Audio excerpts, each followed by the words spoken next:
हिम्मत भी कैसे हुई कि तू हमसे बिना पूछे नौकरी के लिए इंटरव्यू पर जाए? कहीं भी जाने की जरूरत नहीं है, समझी? घर पर रह और घर के काम कर। चल चल अब अंदर जा और मेरे लिए फल काट कर ला। जा जल्दी। आई बड़ी जॉब करने वाली। जरा मैडम की ख्वाहिश तो देखो। उफ, ये कैसी बहन है मेरी। मैंने तो बहनों के बारे में न जाने क्या क्या सुना था, लेकिन ये तो जब देखो तब मुझ पर अपना ऑर्डर ही झाड़ती रहती है। मुझे नौकरानी बनाकर रख दिया इसने अपनी। जब देखो अपनी मर्जी चलाती है। फिर कुछ देर बाद अपनी बहन के लिए फल काट कर ले आती है। सुमन हमेशा ऐसे ही उस पर अपना हुक्म चलाती थी। ऐसे ही एक रोज पायल की सहेलियां उसके घर आती हैं। दीदी, पायल को बुला दीजिए ना, हमें फिल्म के लिए देर हो रही है। कोई जरूरत नहीं है। मेरा मतलब है कि अचानक से उसकी तबीयत खराब हो गई है तो वो तुम लोग के साथ नहीं जा पाएगी। तुम लोग जाओ, वो नहीं आ पाएगी। कुछ देर बाद पायल तैयार होकर नीचे आती है तो पायल कहती है, इतनी देर हो गई, नेहा अभी तक नहीं आई। आई थी लेकिन मैंने उसे भगा दिया। क्या? लेकिन क्यों दीदी? बड़ी फिल्म देखने की तैयारी हो रही थी। हाँ, तूने माँ से इस बारे में पूछा? अब तो क्या इतनी बड़ी हो गई है कि किसी से परमिशन लेने की जरूरत नहीं समझी? रुक, अभी माँ को बताती हूँ। माँ, क्या हुआ बेटी? माँ देखो ना, ये पायल फिल्म देखने जा रही थी अपने दोस्तों के साथ, लेकिन मैंने मना कर दिया तो मुझे आंखें दिखा रही है। तुम्हें पता है माँ, वहां पर कैसे कैसे छिछोरे लड़के आते हैं। कोई जरूरत नहीं है कहीं जाने की। जा अब अपने कमरे में जा। ऐसे ही समय बीता और सुमन की शादी हो गई, लेकिन अभी भी वो पायल पर अपना डर कायम रखती है। वो वहां रहकर भी पायल को कुछ नहीं करने देती थी और उसके आने जाने पर नजर रखती थी। कुछ समय बाद उनके भाई नकुल की भी शादी हो गई और उनकी इकलौती भाभी शीतल ब्याह कर उनके घर आई। आओ भाभी, अंदर आओ, हमारे इस घर में आपका बहुत बहुत स्वागत है। तू तो ऐसे बोल रही है जैसे कोई बड़ी फिल्म स्टार आई है। इस घर की बहू है, इसे ज्यादा सर पर चढ़ाना ठीक नहीं, समझी? शीतल को घर की दहलीज पर पहुंचते ही अपनी दोनों नंदों का स्वभाव समझ आ गया था। अरे भाभी, जरा जल्दी रस्मों को निपटाओ, कल सुबह बाकी के काम भी करने हैं। सारा घर फैला पड़ा है। उफ, मैं तो इस भागदौड़ में कितना थक गई। दीदी, भाभी की नई नई शादी हुई है, उन्हें ये पल एंजॉय करने दो। वैसे भी फिर सारी उम्र भर तो काम ही करना है। तू उसे भी अपनी तरह बना दे। मुझे कल घर के कामों में किसी भी तरह की कोई देरी नहीं चाहिए। अब माँ को इन सब जिम्मेदारियों से मुक्त करो और तुम दोनों ही सारे घर की जिम्मेदारियां उठा लो। ये बोलकर सुमन वहां से चली गई। अपनी बहन की बात सुनकर पायल डर गई थी। उसका उतरा चेहरा देख उसकी भाभी शीतल उससे बोली, डरो मत दीदी, मैं हूं ना, मैं सब संभाल लूंगी। और हाँ, भाभी को इंग्लिश में सिस्टर इन लॉ कहते हैं। इसका मतलब कि मैं भी तुम्हारी सिस्टर यानी कि बहन की तरह ही हूँ। तो अब से तुम मुझसे अपने दिल की हर बात शेयर कर सकती हो।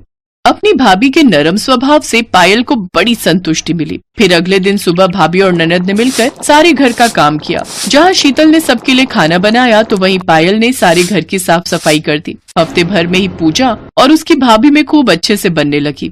भाभी, आज मैं महसूस कर पा रही हूँ कि बहन किसे कहते हैं। और मैं भी।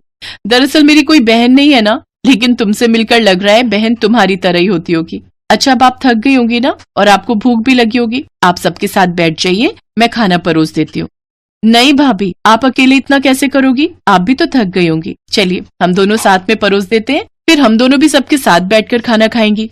उन दोनों में खूब अच्छी बनने लगी। ऐसी शीतल जब भी मार्केट जाती तो पायल को अपने साथ सब्जी लाने के बहाने घुमाने ले जाती। भाभी, सचमुच आप न पिछले जन्म में मेरी बहन ही होंगी, तभी तो मुझे आपसे इतनी अटैचमेंट हो गई है।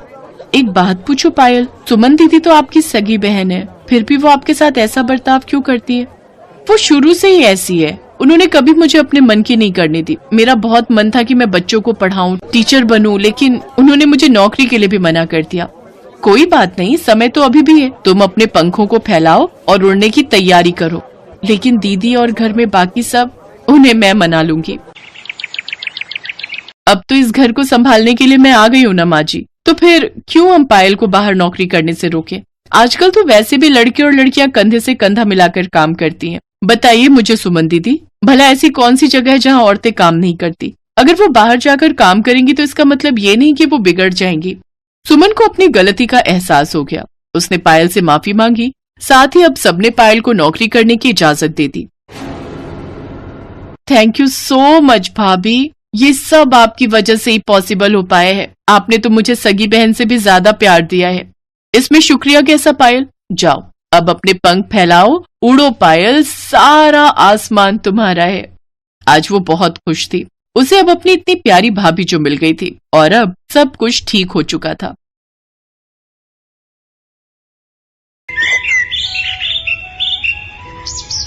आरती को बचपन से कुछ भी नहीं मिला। उसे ना ही किसी का प्यार मिला और ना ही कोई खिलौने, क्योंकि वो काली थी। दूसरी तरफ आरती की सौतेली बहन पायल को सब कुछ मिला। वो गोरी थी और उसके माता पिता उससे बहुत प्यार करते थे।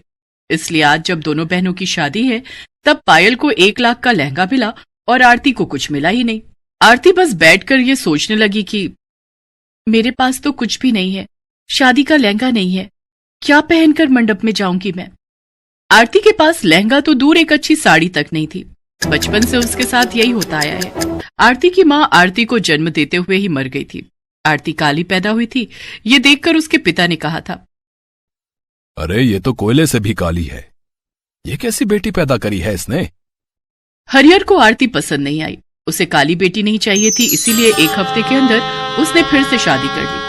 आरती की सौतेली माँ का नाम रत्ना था और रत्ना ने 1 साल के अंदर एक गोरी बेटी को जन्म दिया। हरिहर की खुशी का ठिकाना नहीं रहा। अरे ये हुई ना बात, बेटी हो तो गोरी हो, काली तो कुतिया भी होती है। हरिहर ने उसका नाम पायल रखा और पायल को माँ बाप दोनों का प्यार मिलने लगा। आरती को मिला तो सिर्फ और सिर्फ घृणा। उसकी सौतेली माँ उससे कहती थी, तेरा मुंह देखकर मेरी भूख मर जाती है, खाने के समय मेरे सामने मत आया कर। रत्ना, हरिहर और पायल एक साथ एक परिवार की तरह इकट्ठे बैठकर खाते थे, लेकिन आरती को वहां जगह नहीं मिलती थी। उसे रसोई में बैठकर खाना पड़ता था, वो भी सूखे चावल। खाना खाते हुए आरती हर रोज रोते हुए अपनी माँ को याद करती थी। माँ, आप मुझे अपने साथ लेकर क्यों नहीं गई? माँ, मैं आपके पास आना चाहती हूँ, भगवान मुझे ऊपर बुला लीजिए, मुझे अपनी माँ के पास जाना है। एक तो सौतेली, ऊपर से काली। ऐसी लड़कियों के नसीब में सिर्फ और सिर्फ दुख, दर्द और पीड़ा ही लिखा हुआ है। ये बात आरती बहुत पहले समझ गई थी। ऐसे ही वो बड़ी होने लगी।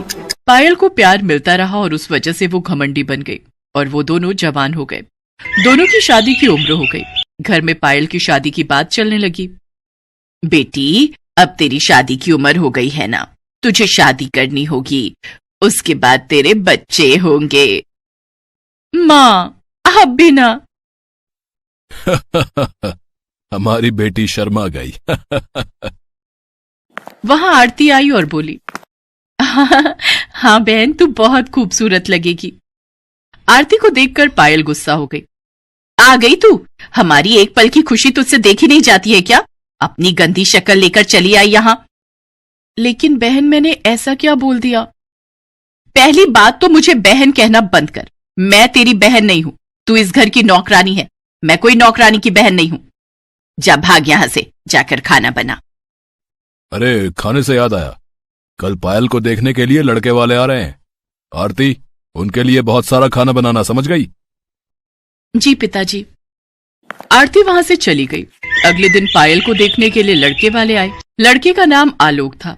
आलोक अपनी माँ के साथ आया था। साथ में उनका नौकर रघु भी आया था। आते ही आलोक की माँ जानकी ने हंसते हुए कहा, हरिहर जी, हम एक नौकर को लाए हैं हमारे साथ। आपको कोई तकलीफ तो नहीं है? वो बात ऐसी है कि हम उसके बिना कहीं जा नहीं सकते। नहीं नहीं, कोई बात नहीं जी। आइए आइए, अंदर आइए। रघु के साथ जानकी और आलोक अंदर आए। रघु भी बचपन से उन लोगों के साथ ही है। जानकी और आलोक सोफे पर बैठ गए और रत्ना पायल को लेकर हाजिर हो गई। वाह, पायल तो दिखने में बहुत अच्छी है। अरे वाह बेटा, एक नजर में पसंद भी कर लिया। वो लोग बैठकर गप्पे शप्पे लड़ाने लगे और तभी आरती खाना लेकर आ गई। ये लीजिए, आप लोगों के लिए खाना लाई हूं, खा लीजिए, नहीं तो ठंडा हो जाएगा। हरिहर जी, ये कौन है? ये हमारे घर की नौकरानी है। अच्छा, पायल बेटी, तुम्हें खाना बनाना आता है ना? पायल को खाना बनाना नहीं आता था, इसीलिए वो चुप रही। जानकी और आलोक ने आरती का बनाया हुआ खाना खाया और उन लोगों को बहुत अच्छा लगा। वाह वाह, खाना तो बड़ा स्वादिष्ट है। लेकिन हरिहर जी, ये तो आपकी नौकरानी ने बनाया है, लेकिन मुझे आपकी बेटी के हाथ का कुछ खाना है। वो असल में मेरी बेटी को खाना बनाना नहीं आता है। तो फिर ये शादी नहीं हो सकती। शादी के बाद हम खाएंगे क्या? तभी हरिहर के दिमाग में एक आइडिया आया। क्यों ना रघु के साथ आरती की शादी कर दी जाए। आरती भी आपके ही घर में चली जाएगी और हर रोज खाना बनाकर खिलाएगी। सभी शादी के लिए मान गए। आरती और रघु से किसी ने एक बार भी नहीं पूछा। हरिहर ने एक तीर से 2 निशाने मार दिए। दहेज के बिना आरती की शादी नहीं होने वाली थी, लेकिन अब आरती को विदा करने के लिए हरिहर को एक्स्ट्रा पैसे खर्च करने की जरूरत नहीं पड़ेगी। शादी का दिन नजदीक आने लगा और पायल ने 1 लाख का लहंगा खरीद लिया। आरती ने कहा, पिताजी मेरे लिए लहंगा नहीं खरीदा आप लोगों ने? तू लहंगा पहनकर क्या करेगी? नौकरानी को लहंगा पहनना है, हाँ? सभी ने हंसते हुए आरती की बात को टाल दिया, लेकिन आरती को पता था कि शादी जिंदगी में सिर्फ एक ही बार होती है। मुझे भी लहंगा चाहिए। 1000 का लहंगा हो तो भी चलेगा। तेरे लिए 1 रुपया भी खर्च नहीं करूंगा मैं। पता नहीं कहां से आ गई तू। तुझे तो अफ्रीका के जंगलों में होना चाहिए था। और ऐसे ही शादी का दिन आ गया। पायल लहंगा पहनकर तैयार होने लगी, लेकिन आरती के पास पहनने के लिए कुछ भी नहीं था। वो अपनी माँ की फोटो के सामने खड़ी होकर रोने लगी। माँ, क्या ऐसे शादी होगी मेरी? न लहंगा न अच्छे कपड़े। यहाँ क्यों रख के गई मुझे माँ? उत्तर दो माँ, उत्तर दो। तभी अचानक से आरती को उसकी माँ की आवाज सुनाई दी, जैसे कि आकाशवाणी हो रही हो। बेटी, मैं तेरी माँ हूं। तेरे बारे में तो मुझे सोचना ही पड़ेगा। बिस्तर के नीचे एक ट्रंक है, उसके अंदर मेरी शादी का लहंगा है। उसे निकाल कर पहन ले। माँ, माँ कहाँ हो आप? तेरे दिल में हूं बेटी, अब जल्दी से लहंगा पहन ले। आरती ने बिस्तर के नीचे से ट्रंक निकाला और उसमें से लहंगा निकालकर पहन लिया, और पहनते ही एक चमत्कार हो गया। आरती काली से गोरी हो गई। वो इतनी सुंदर हो गई कि खुद को आईने में देखकर उसके खुद के होश उड़ गए। क्या मैं इतनी सुंदर हूं? लेकिन कैसे? ये माँ का प्यार है बेटी। अब जा, शादी के मंडप में जा। शादी के मंडप में आलोक खड़ा हुआ था, पास में ही रघु भी खड़ा हुआ था। पायल मंडप में पहुंची और उसके बाद आरती वहां पहुंच गई। आरती को देखकर सबके होश उड़ गए। क्या? आरती गोरी कैसे हो गई? क्या ये नौकरानी इतनी सुंदर कैसे हो गई? ये तो पायल से भी सुंदर हो गई है। आरती ने रघु का हाथ पकड़ा और अचानक से रघु भी लंबा और गोरे मर्द में बदल गया। उसने कहा, मालिक, पता नहीं मुझे क्या हो गया है, लेकिन मैं आपसे आपके घर में काम नहीं कर सकता। रघु और आरती वहां से भाग गए। उन दोनों ने कहीं और जाकर मंदिर में शादी कर ली। यहाँ जानकी और आलोक को जब पता चला कि आरती हरिहर की नौकरानी नहीं बेटी है, तब उन्होंने शादी से इनकार कर दिया। पायल अंदर से टूट गई। अपनी माँ के आशीर्वाद से आरती ने रघु के साथ बहुत दूर जाकर घर बसाया और वो दोनों लहंगा बनाकर बेचने लगे। इस तरह वो दोनों एक खुशहाल जिंदगी बिताने लगे और यहाँ पायल से किसी ने शादी नहीं की। वो 1 लाख का लहंगा लेकर पूरा जीवन कुंवारी ही रह गई।